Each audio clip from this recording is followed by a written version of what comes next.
I'm delighted to introduce Neil Sedaka.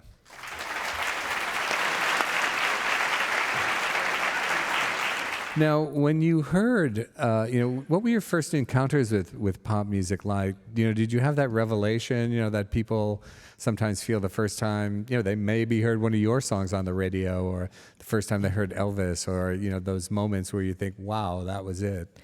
I listened to Make Believe Ballroom on WNEW-AM with Martin Block, and he played Rosemary Clooney, Patti Page, Les Paul and Mary Ford, Peggy Lee, and this was my beginnings listening to these kind of artists.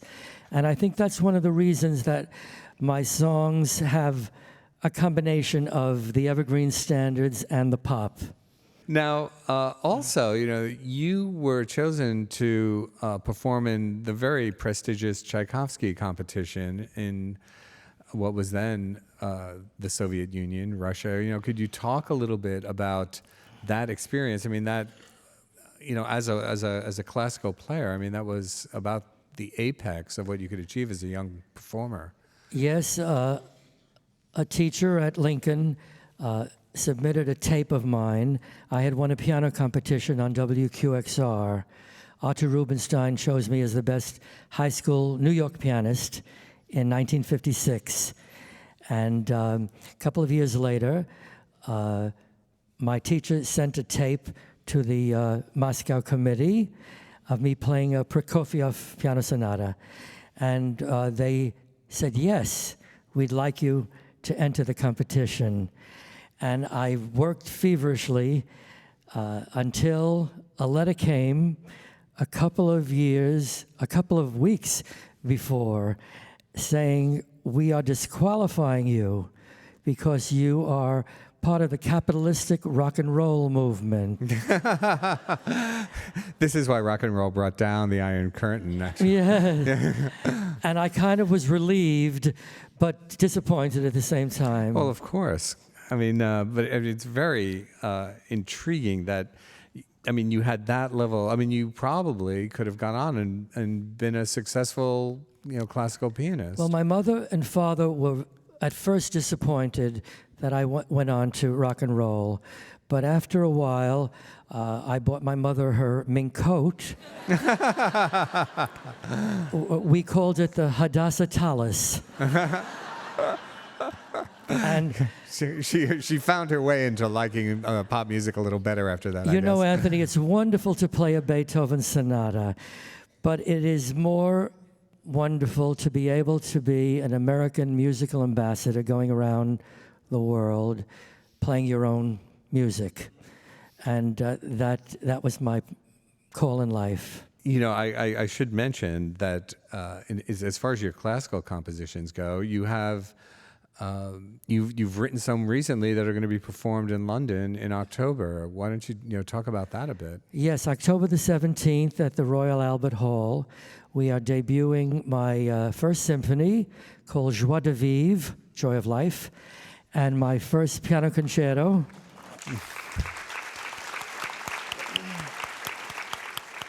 The piano concerto is called Manhattan Intermezzo, and being a New Yorker, I wanted to incorporate musically all of the nationalities of Manhattan. So I'm very proud of that. And yes, indeed.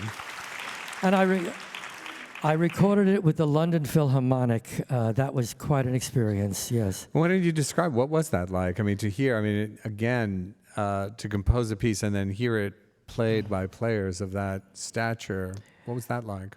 Well, I was very prepared.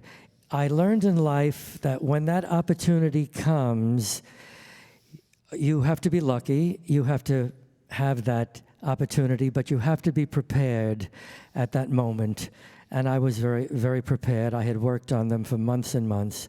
And I love classical music. I love what I do. Wonder if would you mind playing a little bit of Chopin or something for us? Or you...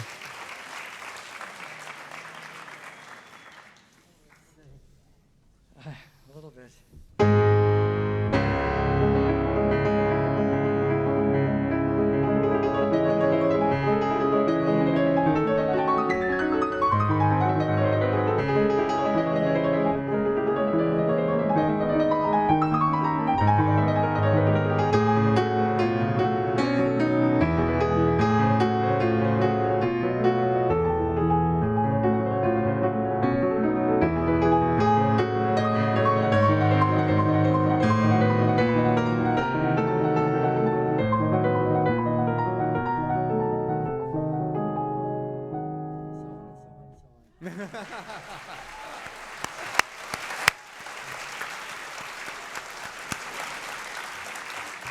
Wow, I was just settling into that, man. That was so nice. It was Adele lovely. Marcus, I studied with some great teachers in Juilliard. Adele Marcus, Edgar Roberts, Rosina Levine. And they said, we think we're losing you to pop music. They said, but never lose a Beethoven sonata or a Chopin piece under your fingers. Never lose it. It was good advice. When, do you feel like that there's something that, I mean, maybe a message is not really the right word, but something that your music is meant to convey? Is there a sense of a kind of response that you think is, God, that's just really what I was aiming for? When you hear people talk to you about it. I think the hardest thing to write is a simple song, but it has to have a drop-dead chord, something unexpected, something that lifts the spirit. I get so many songs from amateur writers, and they wander and they complicate it and round, and the hardest is to write a simple song, but not predictable for the drop-dead chord. Shall I show you? Yeah, by all means.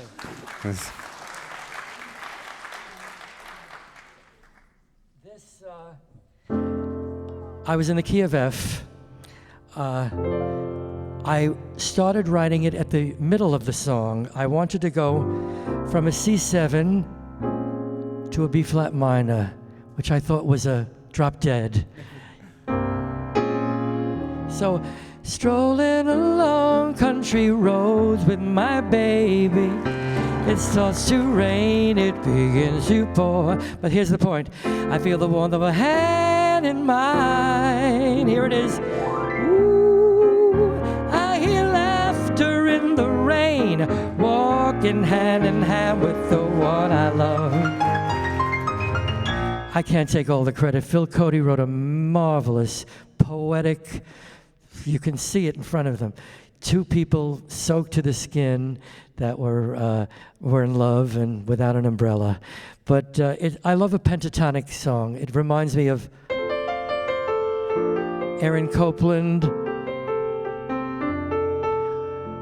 Billy Joel told me a cute story. He said he wrote in the middle of the night a few years ago. He thought it was the greatest song he ever wrote. And he called his band at 3 in. You got to come over. I wrote the greatest song in my life. And he went, da da da da da da da da da da da. Mrs. O'Leary's grocery store works for a penny. They said, it's Neil Sedaka's. And then he wrote, Mrs. O'Leary's grocery store works for a penny. He had to change it. I would have sued him.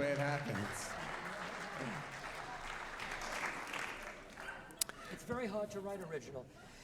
It's hard to write an original song because there are only 12 tones, and you have to check with your friends after you write. Check with your friends or your lawyer. You have to play it and say, is it really original?